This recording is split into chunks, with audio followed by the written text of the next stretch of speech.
Salut les rétrofans. Aujourd'hui, la petite vidéo porte sur le G-World Tokyo. Alors le G-World, tout simplement, c'est le parc à thème sponsorisé par le magazine Jump, où on peut voir les plus grosses licences comme Dragon Ball, One Piece, etc. évidemment. Donc le G-World est divisé en plusieurs zones qui correspondent chacune à l'univers d'un manga. Donc là on peut voir l'univers One Piece. On reconnaît le Thousand Sunny. Donc il y a des boutiques qui sont reconstituées. Il y a un bro qui chante comme vous voyez. C'est sympa. Ensuite nous avons l'univers Naruto. Donc lui aussi assez bien retranscrit. Donc basé sur le village de Konoha. On reconnaît donc la baraque de l'Hokage. Dans cette zone, alors voilà, dans chaque zone on peut faire des espèces de mini-jeux et tout ça, donc c'est assez sympathique. A savoir que les jeux un peu plus complexes, les attractions un peu plus complexes sont payantes en sus. Voilà, donc là par exemple une belle invocation. Voilà, ça invoque un truc au hasard. Voilà, il y a plein de petits trucs comme ça dans le parc qui sont sympas. Donc la zone Gintama, où vous pourrez chasser les fantômes avec le Shisengumi. Donc là on a bien retranscrit le bureau de Gintoki, personnage principal de Gintama donc. Voilà, c'est assez rigolard.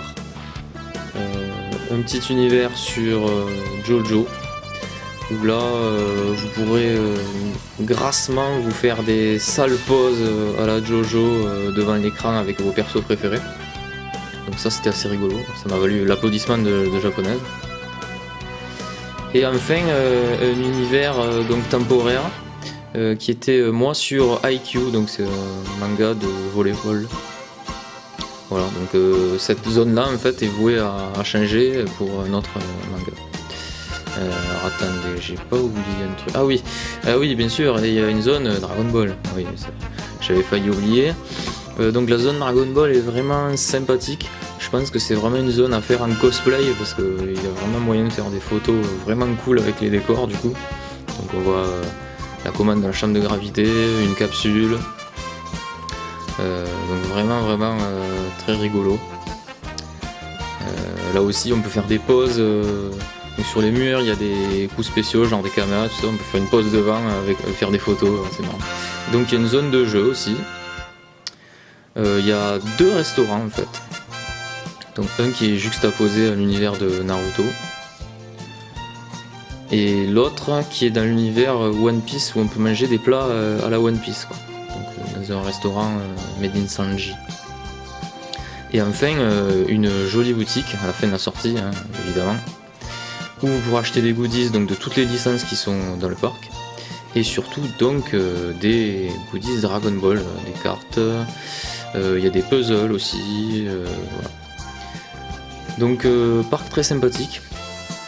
Donc c'est fait en 1h-2 heures par contre. Et il y a une zone aussi donc que je vais garder pour la fin avec des jolis displays de figure arts. Donc, voilà. C'est un parc sympa. Donc voilà, encore une fois, ne prévoyez pas toute la journée parce que c'est assez court en fait. Et donc il y a une option payante, juste l'entrée, et une option payante avec toutes les attractions, à savoir que les 3/4 des attractions sont un peu pour les petits, mais bon, c'est quand même rigolo. J'espère que cette vidéo vous aura plu, et donc je vous dis à bientôt pour de nouvelles aventures de cartes et de produits dérivés Dragon Ball et autres sur le Japon.